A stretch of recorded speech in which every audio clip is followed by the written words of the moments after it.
Good morning, students. Chapter Triangle, exercise 6.2, question 7. Prove that a line drawn through the midpoint of one side of triangle parallel to another side bisect the third side. Means एक यहाँ पर triangle ABC लिया गया है जिसमें एक side के mid points means D को यहाँ पर मैं इस ए बी साइड का मिड पॉइंट डी लेता हूँ जिसे ज्वाइन कराने पर प्रूफ करना है ये जो ई पॉइंट है वो ए सी लाइन को बाइसेक्ट कर रहा है। तो प्रूफ दैट या टू प्रूफ में जो हम लेंगे वो होगा side bisect the third side means A E equal to हमको प्रूफ करना है ई सी। गिवन में आपको दे रखा है इन ट्रायंगल एबीसी ट्रायंगल में D is the midpoint, D is the midpoint of side AB and जो लाइन है DE वो पैरेलल भी दे रखी है थर्ड लाइन या थर्ड साइड BC की। प्रूफ करने के लिए आप इसमें बेसिक प्रोपोर्शनैलिटी थ्योरम का यूज करेंगे। हम जैसा कि देख रहे हैं DE पैरेलल BC ये हमें गिवन है। जब ये लाइन DE BC के पैरेलल होगी तो बाय BPT हम कह सकते हैं by BPT basic proportionality theorem के थ्रू कि AD और DB का रेशियो इक्वल होगा AE और EC के रेशियो। बट गिवन है कि D is the midpoint of side AB but AD जो है वो DB के इक्वल है। देन ये AD और DB में यहाँ पर इक्वल रख दूंगा means AD upon AD equal AE upon EC। AD से AD को कैंसिल आउट करने पर यहाँ 1 बचा और इस तरीके से EC का प्रोडक्ट कराने पर AE equal to EC obtain हो गया।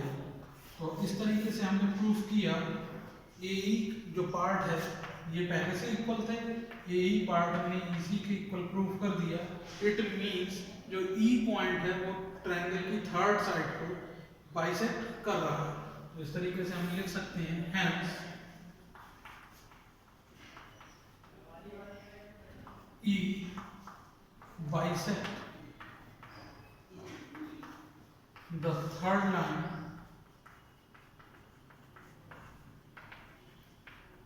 the third side लिखिए and the third side is।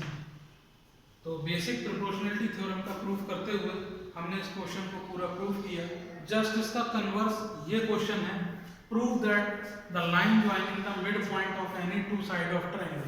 तो सबसे पहले हम एक ट्रायंगल कंस्ट्रक्ट कर लेंगे जो होगा ABC और इसमें हमें line joining the mid point में ले लेता हूँ AB का D और AC का E। इस मिड पॉइंट को ज्वाइन करने वाली लाइन DE पैरेलल होगी हमारे थर्ड साइड से मीन्स जो टू प्रूफ रहेगा वो हमें यहाँ पे प्रूफ करना होगा कि DE जो है वो पैरेलल है बच्चों BC के। ये टू प्रूफ रहेगा। गिवन में हम लिख सकते हैं कि D is the mid point, D is the mid point of AB, it means AD equal to DB and similarly E is the midpoint of EC and E is the midpoint of EC। EC side का mid point होने के कारण AE जो part है वो EC के equal होगा, AE equal to EC। Now हम प्रूफ करेंगे।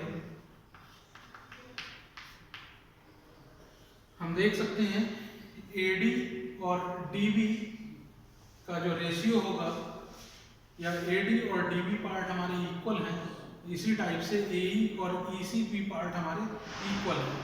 तो सबसे फर्स्ट हम नोट करेंगे AD इक्वल टू DB। इससे शुरुआत करते हैं जो पार्ट हमें गिवन है कि AD जो पार्ट है वो DB साइड के इक्वल है।